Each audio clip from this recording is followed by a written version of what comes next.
নমস্কাৰ বন্ধুসকল, গাহৰি এই গুটিবোৰ দেখিছেনে? ৰঙা এই গুটিটো গাহৰি ছালৰ বেমাৰ হয়। একো ডাঙৰ বেমাৰ নহয়, এইটো নৰ্মেল বেমাৰ হয়। আপোনালোকে এই দৰৱটো দেখিছেনে? এই দৰৱটো ইনজেকশ্যন কৰিলে আপোনালোকে বেমাৰটো ছল্ভ হৈ যাব। গতিকে আপোনালোকে এই ইনজেকশ্যনটো ব্যৱহাৰ কৰক ধুনীয়াকৈ। মোৰ যোৱাকালি হৈছিলে আৰু লগে মাৰি দিলোঁ। মৰাৰ পিছত আজি প্ৰায় কমিলেহি। কমাৰ ফলত গাখীৰো ধুনীয়াকৈ খুৱাইছে গাহৰি পোৱালিগালক।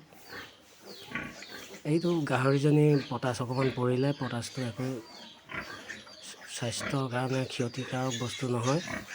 এতিয়া চাব গাহৰিজনী কি সুন্দৰকৈ গাহৰি পোৱালিগালক গাখীৰ খুৱাইছে। এইটো দেখিছেনে? অকণমান এতিয়া ভাল হৈ গ'ল। কি মজা!